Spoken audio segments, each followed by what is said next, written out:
everyone? Guess who's back? It's Kamish back here with another draft preview. This time we got Jeff and Biscuits and Rabies. Guy that's been in the league definitely for at least a few years, maybe a fourth year. And you've really struggled actually in tier two. You just haven't found a winning formula. In fact, I don't think you've actually made the playoffs yet in tier two. And I'm hoping that you can find a way here soon. And the only easy way to find that out is by getting into your preview. So let me just share my screen and we'll get right into it.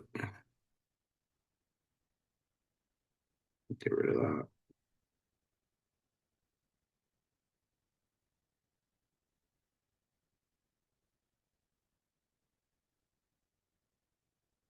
Sorry about that. Some technical difficulties early in the morning here. So still waking up.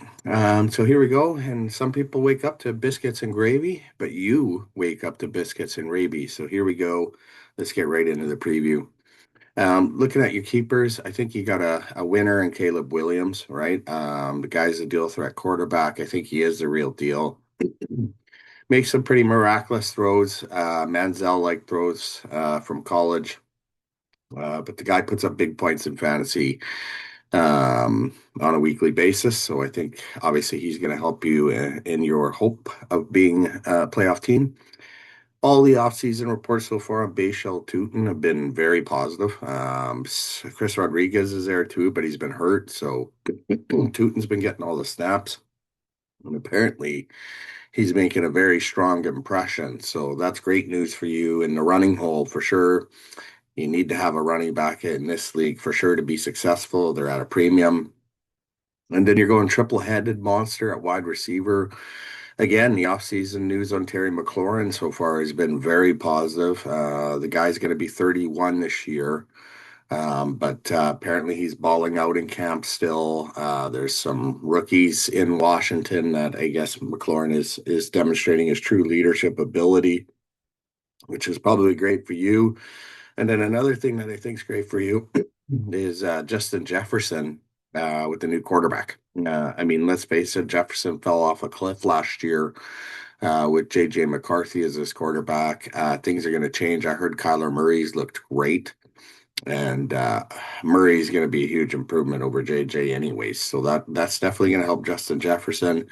Then you got Jaden Reed. I know they signed Christian Watson to the big contract, but Reed is also there. Golden's there. So there's a lot of mouths to feed in Green Bay. But that offense seems to put up some decent sized points and yards. So Reed's definitely going to get his touches.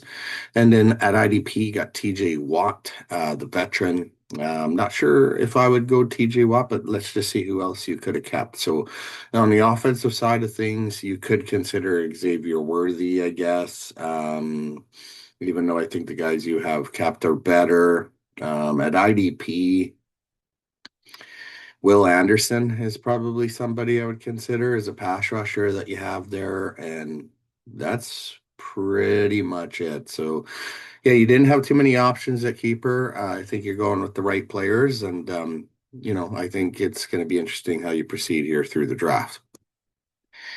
All right, so this is where things get interesting. Last year, you were dead last. So, in all honesty, you should have been a tier three team if it wasn't for a couple of retired teams last year. You would be a tier three team. You were 4-10. This, I don't know if it was your worst year, had to be your worst year, but there's been a couple of years here where you've been at the bottom, and you're gonna have to figure it out. You don't want to finish dead last again. I know that. If you finish dead last this time, you're definitely heading off to tier three. So I'd hate to see that happen to you. And I think your team's good enough to not have that happen. So it's really up to you.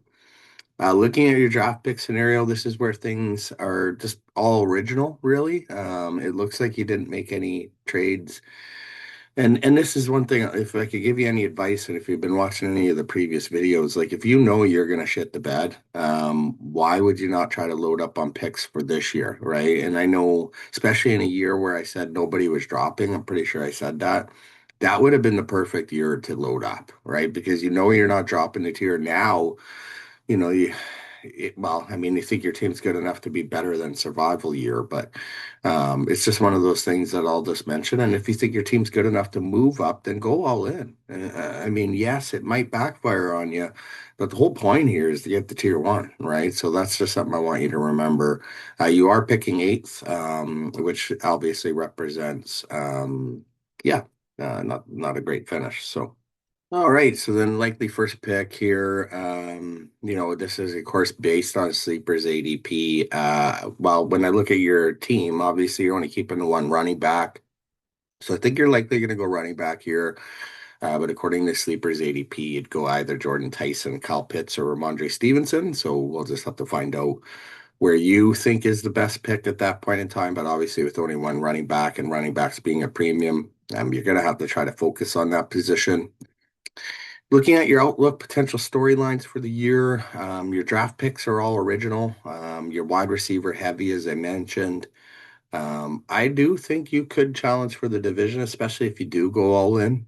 I think you got to wait and see before you go all in. But if you find that you might have a team that has a chance, I would definitely suggest try going all in, right? The differences for success, I think Jefferson does bounce back big time for you, and hopefully that's with Kyler Murray. As I mentioned, I think Caleb is the real deal, so that should help you in terms of trying to garner some wins. Difference for failure could be staying stagnant, right? You've stayed stagnant in a number of years here, I feel.